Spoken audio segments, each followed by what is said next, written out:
Hi guys, thank you for joining me again for another episode of Missing the Missing. In this episode number 7, we're going to be talking about the notorious disappearance of Suzy Lamplugh, one of the most famous disappearances in British history. Susanna Jane Lamplugh was born on the 3rd of May in 1961 in Cheltenham, Gloucestershire, UK. Her parents, Diana and Paul, were a swimming instructor and solicitor respectively. Her nickname was Suzy. She had 3 siblings, Richard, Tamsin and Elizabeth, and the family were members of the congregation of the All Saints Church in East Sheen, Richmond-upon-Thames, London, UK.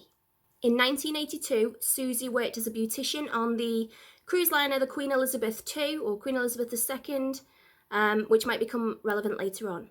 Suzy was known to stick to the rules. She was described as punctual and conscientious, and she did not like enclosed spaces. Wherever she went and whoever she interacted with, she was known to leave a positive impression, which is clearly illustrated in the following statement. Suzy bought my green Renault off me, and she struck my husband and I as a smashing girl. At the time of her disappearance, Suzy was 25 years old and was working in Sturgis & Sons estate agents in Fulham, where she had worked for just over a year. She was a white female with blonde hair. At 12:40 in the afternoon of the 28th of July 1986, Suzy left her workplace, Sturgis & Sons, as we've already mentioned. She took her house and car keys and a purse with £15 in cash and credit cards in it, though she left her handbag behind, presumably intending to return to it prior to the end of her shift. Approximately 10 minutes later, a person of Suzy's likeness was seen waiting outside a property, number 37 Shorrolds Road, which had been on the market with Sturgis for approximately 1 week at the time and was vacant. At 1 o'clock, the same female was seen to be joined by a white male, tall with dark hair, described as charming. He was described as clutching a bottle of champagne as he left his black BMW to go and meet with who was presumed to be Suzy. The pair were seen to speak briefly before moving away from the premises and on towards a vehicle. Suzy failed to return to work that afternoon, prompting her colleagues to make some of their own enquiries. On her paper diary on her desk was written 12:45, Mr. Kipper, 37 Shorrolds, O/S. This was typical of Suzy's entries and was taken to have meant a 12:45 meeting outside 37 Shorrolds Road with Mr. Kipper. Nobody knew in the estate agents who Mr. Kipper was. He was not a regular customer and there was no phone number on record for him. Her manager then went on to contact Diana Lamplugh, Suzy's mum. Although Suzy did live in a flat with a flatmate, they decided to contact her mum in case she'd made any form of contact with them or had maybe popped home for her lunch or just failed to return to work and had gone to see her mum instead. Diana Lamplugh vividly remembered the phone call. Quote, "Do you have any idea where your daughter might be, Mrs. Lamplugh? We wondered whether she could have called home for lunch. I don't want to worry you, Mrs. Lamplugh, but Susanna left to show a house to a client just before lunch, and she has not returned. We just wanted to check anywhere we could." As we've mentioned, Susanna or Suzy was described as very punctual and conscientious, and both Diana and her employer instantly knew something must have been terribly wrong. At 6:45 p.m. that evening, Suzy's employer reported her missing to the police, which is in stark contrast to the Claudia Lawrence case, where unfortunately her employer didn't take the same safeguarding actions. At 10 p.m. that evening, Suzy's work vehicle, which was a white Ford Fiesta, vehicle registration B396GAN, was found abandoned by police. It had been parked haphazardly near to another premises on Stevenage Road, also in Fulham, which was also on the market with the same estate agents and which some sources claim Suzy was also due to show the same client that afternoon. It was within a mile and a half from both the office and the other premises on Shorrolds Road. Specifically, the vehicle had been left near to New Bishop's Park and Fulham Football Club in between the two, overlapping somebody's garage. The handbrake was off, and Suzy's purse was located inside the vehicle, either inside the driver's doorwell or the front glove compartment, depending on what source you read. It still contained the same £15 on her credit cards. There were no signs of a struggle and no fingerprints unaccounted for. There was nothing else missing from the vehicle except Suzy and the keys themselves. And some sources state that the driver's chair was pushed too far back for Suzy to have driven it. That evening, Suzy's case was increased to high risk. Police entered and searched the flat that she was living in at the time. There was nothing out of place, no signs that anything was wrong or that she had actually returned there. Public reaction was absolutely huge. Friends, colleagues, and family were interviewed, though Suzy was not known to have had any enemies. It was established, however, that Suzy had told relatives that she had been dating a new man, possibly from Bristol, which may become relevant later on. However, she was due to be breaking off with this individual because she claimed one of the recent dates that they had gone on was scary, not further described. By the beginning of August, over 700 calls were made from members of the public regarding Suzy's disappearance, and there have been since then well over 100 sightings of her in various places, though none of these have been confirmed. Various sources have uncovered numerous bits and pieces of information which I have no idea whether it is relevant or not to Suzy's disappearance, so bear with me. I will include it all now in case it is, as I have no way of knowing that it's not, but things might get a little bit complicated, and given that this case is now 33 years old, there is a lot to go through, so just bear with me. It was reported that in the days leading up to her disappearance, Suzy had been to a bar in the local area, which had actually also been attended by a known murderer at that time. And whether it was in this or another unconnected incident, her checkbook and various other items, again not further described, were also reported as stolen. It was also alleged that Suzy had 2 clashing 6 o'clock appointments in her diary for viewings that same day, and both in opposite directions. As we've mentioned, Suzy was very conscientious, and this is very out of character for her. Now, in the image that has been released of her diary, it does appear that there is only one in there, so I'm not sure where this has come from, but this has led to speculation that she brought one of those forward to 12:45, but again, I don't know. I don't know where this has come from. There were a number of witness reports that day of people seeing who they believed to be Suzy, or at least somebody in the likeness of Suzy, at various places. She was seen, or she was believed to have been seen, as we've mentioned, outside the Shorrolds Road property, where she was allegedly joined by a male with a bottle of champagne. This couple, or who is believed to be the same couple, were later seen arguing together both in Suzy's vehicle and in a black BMW, which again will become relevant later on.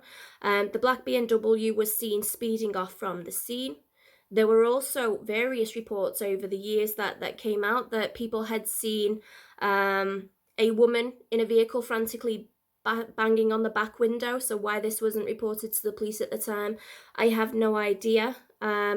We don't know if any of these have actually been confirmed sightings of Suzy, though some of them are believed to have been true, and it basically points to the general belief that Suzy met with an individual, for some reason went into a vehicle with them, and things went south from there.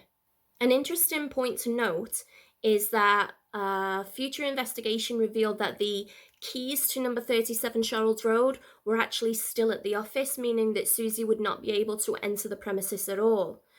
This has prompted speculation that she never did intend to actually have a property viewing that day, and instead this was a ruse for a personal errand, but we'll get into that a little bit more later on.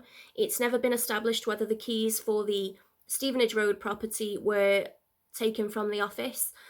This was the second vehicle that some people allege she was due to show the same client, though this isn't in the diary, and but this is where her vehicle was later found. It was also revealed later on through subsequent police investigation that a Mr. Kipper had also visited several other estate agents in the area.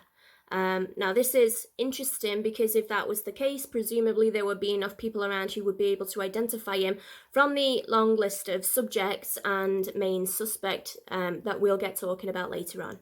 It was noted that a local shopkeeper on the morning of Suzy's disappearance had seen a male enter the store and purchase an expensive bottle of champagne.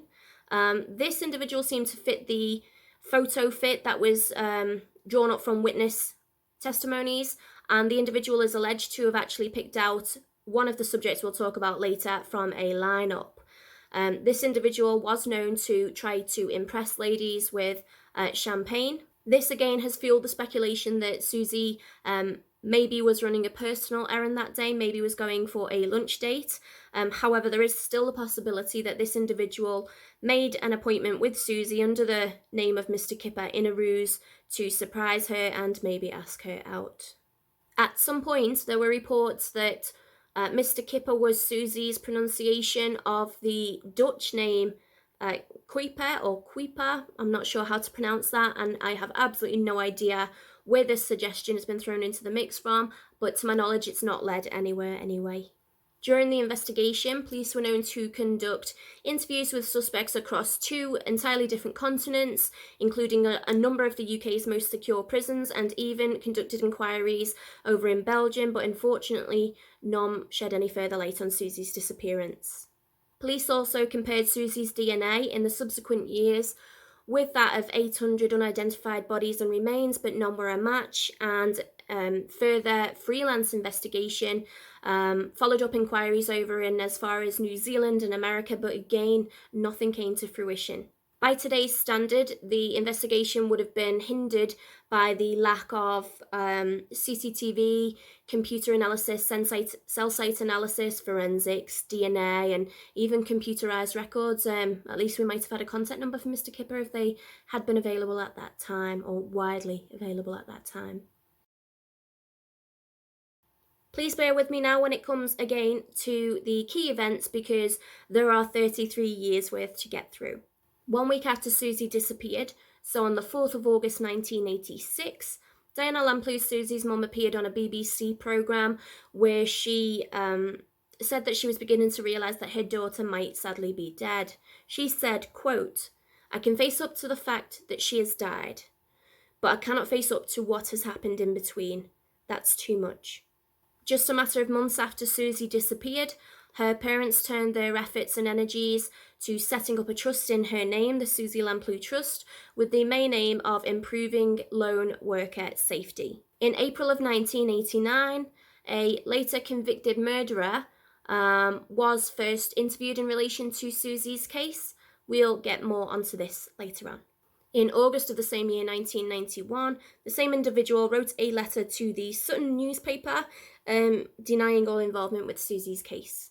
In 1992, Diana, Suzy's mum, she was awarded an OBE, which is an Officer of the Order of the British Empire Imperial Honour, awarded for, quote, anyone who has made a significant achievement for the United Kingdom, and she was granted this for her work with the Suzy Lamplugh Trust. In August of 1992, a body was recovered in the Mendip Hills in Somerset, which many believed to have been Suzy, until later DNA analysis proved this to be 22-year-old Asha Boston, who had actually disappeared in 1978. In 1994, Suzy was declared legally dead, presumed murdered, and after this, the case morphed from a missing persons case to a presumed homicide case, and a cold case review was conducted utilising advanced techniques that were not available back in the 80s. That same year, in 94, another known murderer claimed to have murdered Suzy, but in December 94, the Lamplugh family condemned this as a sick hoax. In 1996, a stained glass window commemorating Suzy was installed at the All Saints Church in East Sheen, London, where her family were members. Police conducted a new investigation into the disappearance in 1998, but no further leads were uncovered. In December 1999, Diana, Suzy's mum, was told that Suzy's body might be buried in the Norton Army Barracks in Worcestershire, which would prompt numerous searches of the area in the future years. In 1999, Scotland Yard conducted a new investigation into the case again, but this time a jogger came forward as a witness claiming he had seen a female and male struggling in a black BMW near to where Suzy's vehicle was later abandoned. The car was potentially a left-hand drive. In 2000, another large-scale review and cold case review were carried out, but again, no further evidence came of this. In May of 2000, Police revealed for the first time that they were considering the possibility that Suzy may have been abducted by more than one individual. At the same time, Suzy's vehicle and the items recovered from within it were sent off for further forensic techniques that were newly developed, but unfortunately nothing solid came of this either. In December of the same year, 2000, the murderer of Shirley Banks was arrested for his suspected involvement in Suzy's case. However, he was not charged. That same month, police conducted a search in a field off the B4084 road between Pershore and Drake's Broughton, about 3 miles from the former Norton Barracks in Worcestershire, as well as nearby brickworks, but nothing was found. This is the same barracks that in the year prior, Diana had been informed that her daughter's body might be buried. In February of 2001, the same field was searched again, but nothing was found then either. In April 2001, a license plate connected to Shirley Banks' murderer also fueled suspicion that he may have been involved in Suzy's disappearance. The registration was SLP386S. In 2002, the Suzy Lamplugh case and the investigation was featured in an ITV real crime programme. In November of 2002, the CPS, or Crown Prosecution Service, decided that there was insufficient evidence to charge Shirley Banks' murderer with Suzy's disappearance. In an unprecedented move, the Metropolitan Police publicly stated that they believe the same individual is responsible for Suzy's disappearance. More searches were conducted in 2003 and 2004, including the former home of the mother of Shirley Banks' murderer, in Sutton Coldfield, and also in Quantock Hills, where Shirley's body had been abandoned. However, there was no trace of Suzy uncovered. In 2005, just like his wife, Paul Lamplugh was awarded an OBE for his work with the Suzy Lamplugh Trust. In 2006, the Suzy Lamplugh Trust's first National Personal Safety Day was held, and Paul and Diana were both awarded jointly the Beacon Prize for Leadership for their work in raising awareness of personal safety and addressing the causes and solutions to violence and aggression in society. Also in 2006, the Metropolitan Police again reconfirmed their belief that Shirley Banks' murderer was responsible for Suzy's disappearance while they were arguing against any reduction in his tariff. He is currently serving natural life sentence. In 2008, a link between Suzy and another different serial killer was investigated, but nothing came of this either. In August 2010, the same area between Pershore and Drake's Broughton, as we've already mentioned, was searched again, with the Metropolitan Police and Scotland Yard using ground-penetrating radar, but over the course of the 2-day search, nothing was found. On the 18th of August 2011, Diana Lamplugh, Suzy's mother, sadly passed away at the age of 75 after suffering 2 strokes and a long battle with Alzheimer's. In 2016, Paul Lamplugh, Suzy's dad, last spoke publicly about his daughter, claiming that he would have to accept that she might have been killed deliberately and that he might never find out where she is or who did it. He added, quote, "I miss Suzy more now. I think the older I get, the more I miss her." Police searched and dug at Sutton Coldfield again at 2018 but found nothing. On the 12th of June 2018, Paul Lamplugh, Suzy's dad, sadly passed away at the age of 87 after a battle with Parkinson's, meaning both of Suzy's parents would pass on without ever knowing where she was or what happened to her. On the 24th of June 2019, a freelance investigator by the name of David Vidchetti, I don't know how to pronounce his name, he provided a statement and exhibits to the Metropolitan Police outlining his investigations and the fact that they pointed to Suzy having left work that day to run a personal errand, and the fact that the appointment written in her diary he believed was entirely fake.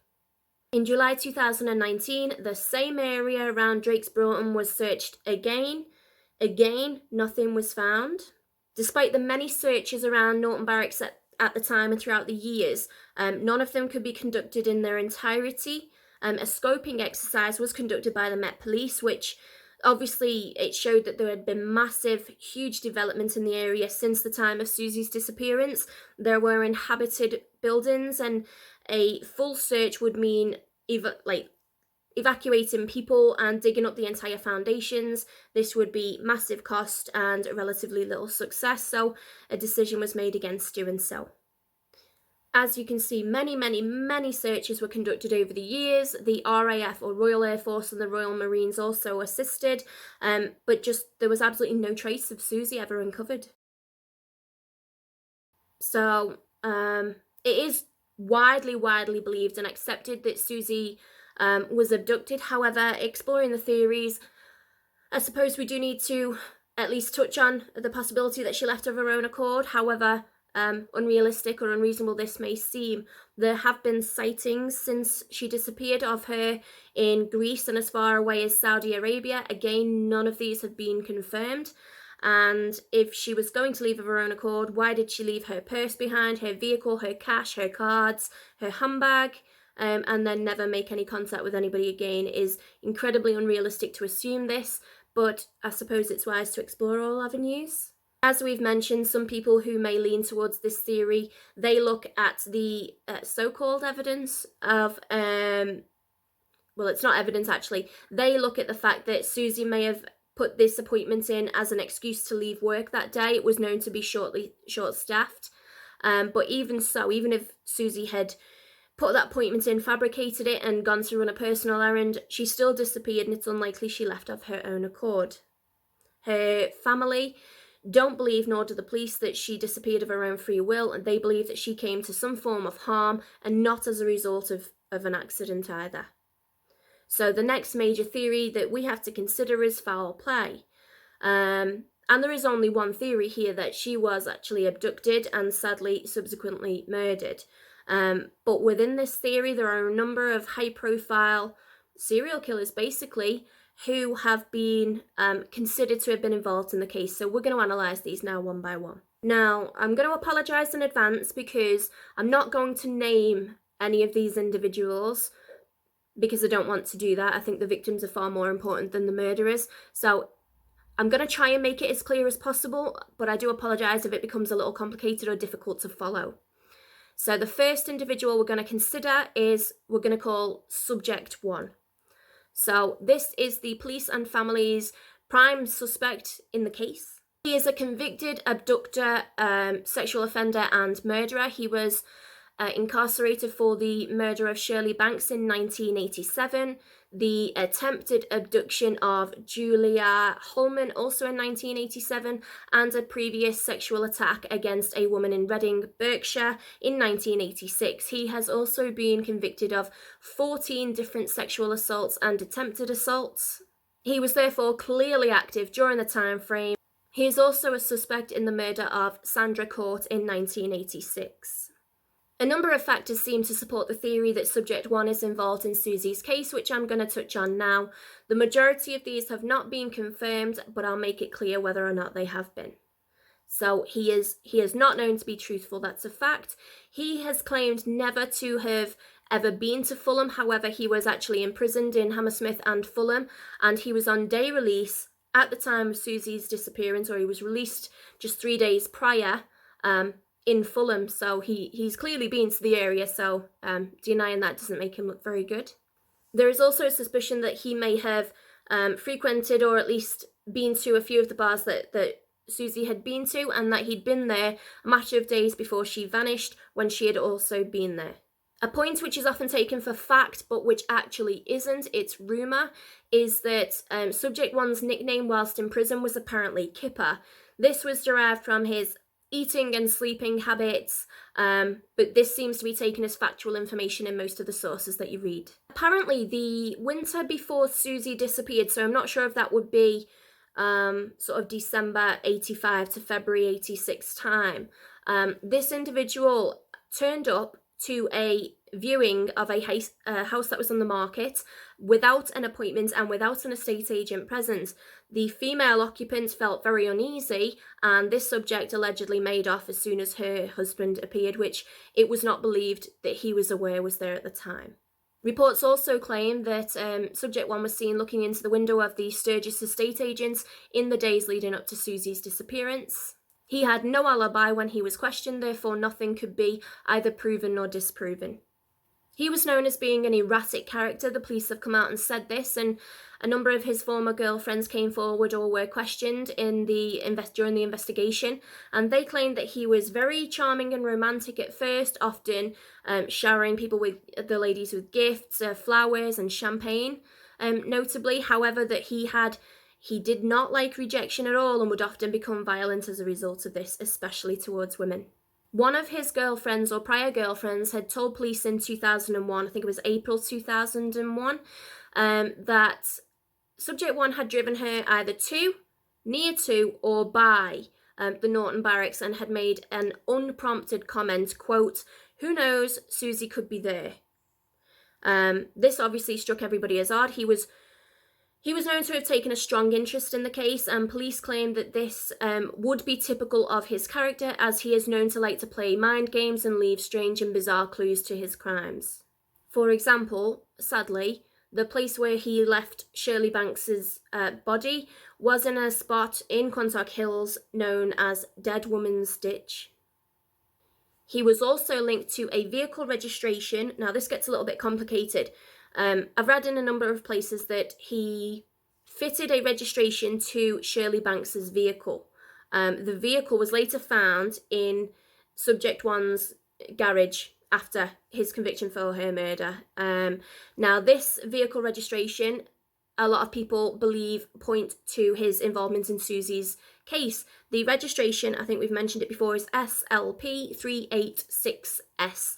This is taken to reference Suzy Lamplugh and either 3 murders in 86 or something or other, but it could also reference an area very close to the Norton Barracks if you look at it geographically. When accused, although he's written to newspapers denying his involvement, he is alleged to have told a solicitor that when his mother dies, he will tell all.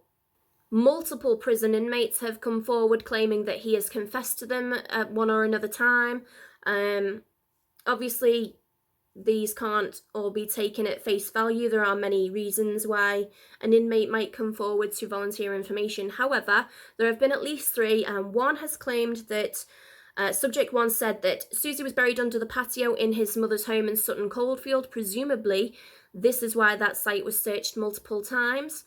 Another one came forward to say that he had confessed and her body would never be found, with another one saying that she was buried in an old army camp.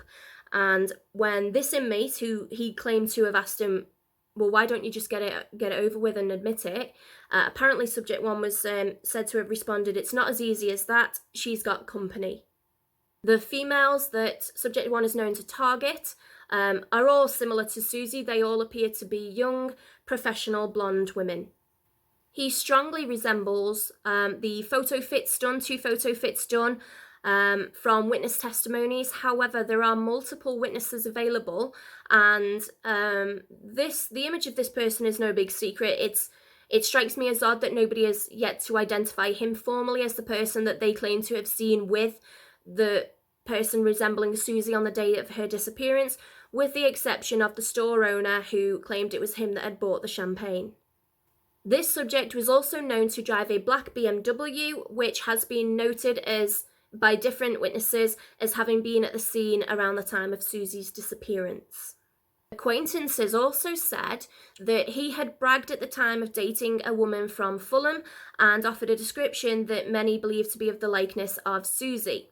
At the time, as we've already mentioned, Suzy had also told her family that she was dating a male who she believed to have been from Bristol. She claimed that she was becoming fearful of the individual. He was beginning to stalk and harass her, contacting her at work, and her own flatmate at the time confirmed that she was also receiving many flowers and phone calls to the home address at the time, and it is strongly believed by family and friends that she was going to schedule a lunch to meet with this individual to call it off. So let's talk about Subject 2 now. As we discussed in 1982, Suzy worked as a beautician on board the cruise liner the Queen Elizabeth II, or Queen Elizabeth II. Another serial killer who would later be convicted, was also working on board that same cruise ship at the same time as a steward. This individual went on to murder 5 women in and around the Ipswich area, which is about 120 miles from Fulham, but not until sort of 2006 time. He was convicted and imprisoned for these offences in 2008, and all of these women, they were prostitutes, so his target clearly isn't young professional women. However, we can't completely rule it out. He had a type, but that doesn't mean he wasn't involved. This individual was known to have lived in London at various times in his life, including the late 80s.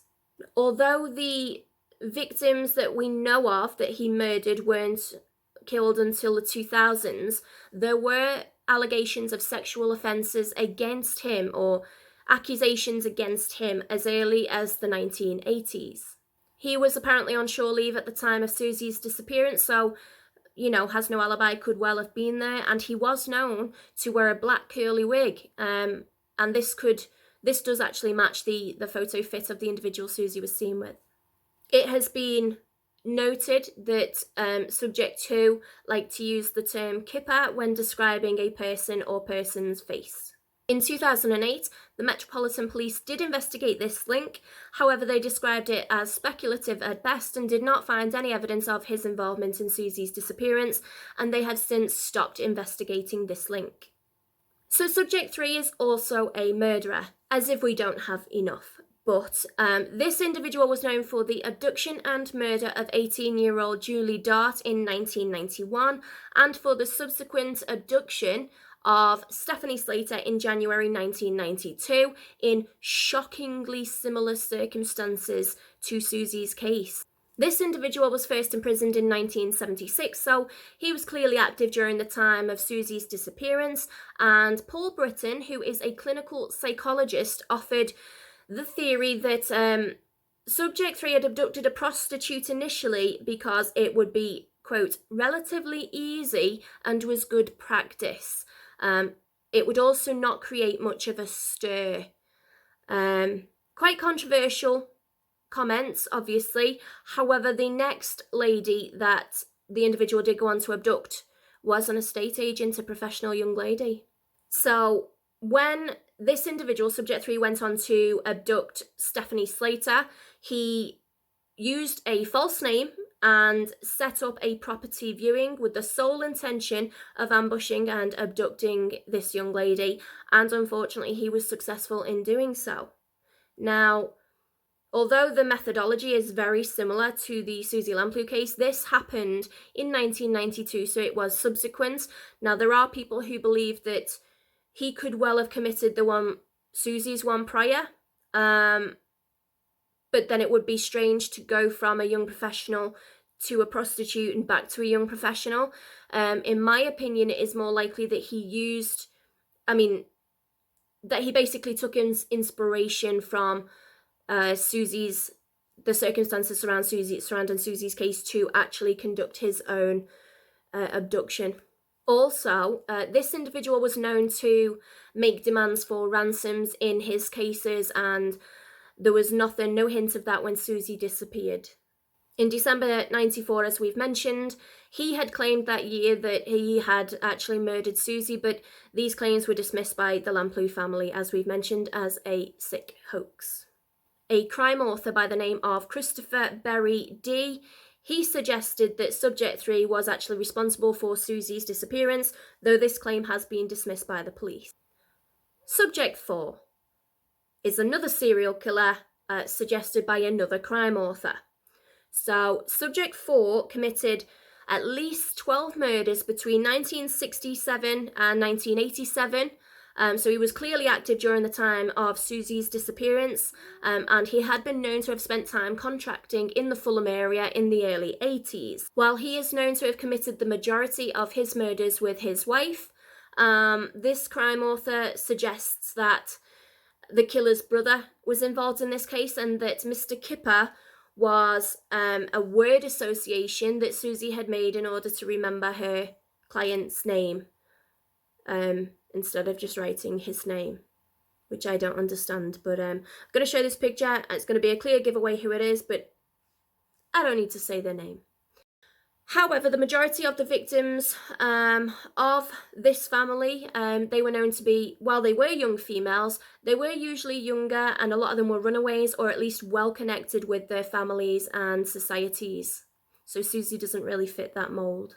Coincidentally, this author also believes that this killer buried Suzy's remains at Norton Barracks, which is the same barracks we've mentioned throughout the whole episode and which is strongly linked to Subject 1.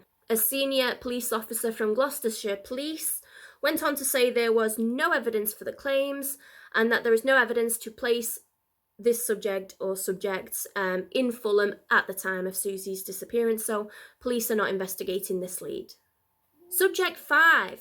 Now, this individual is not a murderer, but I'm just going to read directly from Wikipedia to you.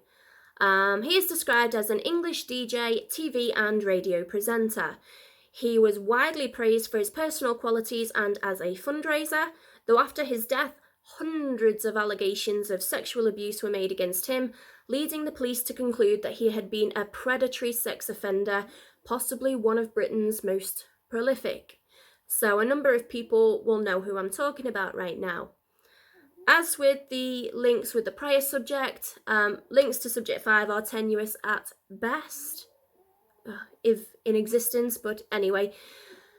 In Judaism, the hat worn by male Jews is known as a kippah, I believe, and Subject 5 was described as a devoted friend of Israel and often wore the hat himself.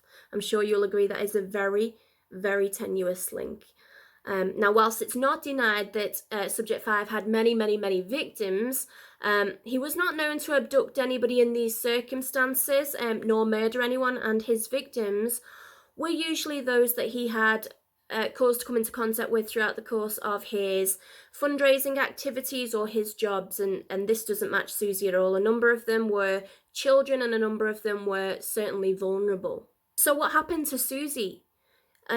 Personally think it's very clear that she was abducted and sadly most likely murdered. However, we still don't know by who. The police and the family seem to have made their minds up and they're at peace with their decision as to who they believe is responsible. However, nobody has been prosecuted. Nobody is receiving any form of justice for what they might have done to Suzy. So the question still remains, where is she?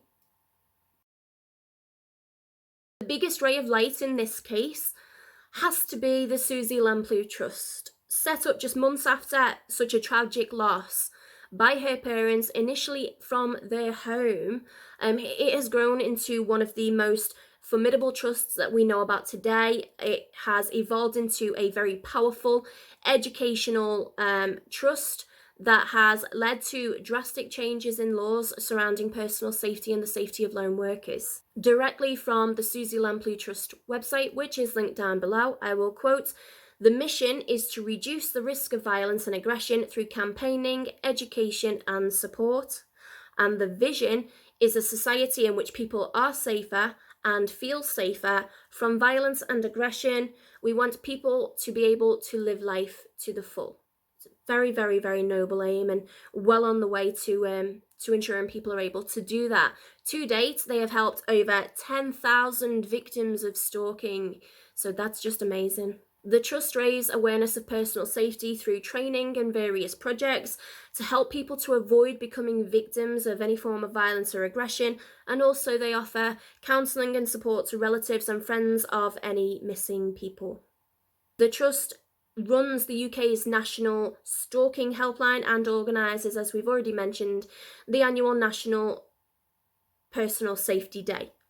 Diana and Paul firmly believed from day one, quoting from the website, that it was important that the lessons of personal safety should begin at an early age, and Diana tirelessly toured the country talking to both whole school assemblies and smaller class groups. Many of the people who now come to us in business remember that first introduction to personal safety, which left a lasting impression. And that's an absolutely wonderful tribute to Suzy's memory, that she is helping on a daily basis to really improve the lives of others. Sadly, Suzy's parents are no longer here now to appeal for the return of Suzy or for any information leading to her whereabouts or whatever happened to her. However, the numerous appeals that they made over the years, their words still stand today. Diana has said, quote, "I'm a mother and I've lost a part of my body. Part of my body has died, been murdered, and that makes you immensely angry as well as deeply sad." She added, "For the love of our daughter Suzy and for the sake of our much-loved children and Suzy's friends, we still long for a conclusion to this awful happening in our lives." And Paul, Suzy's dad, he said, "Someone out there obviously knows what happened. Please come forward." Suzy's brother Richard has also commented, quote, "It would be lovely to know where Suzy was.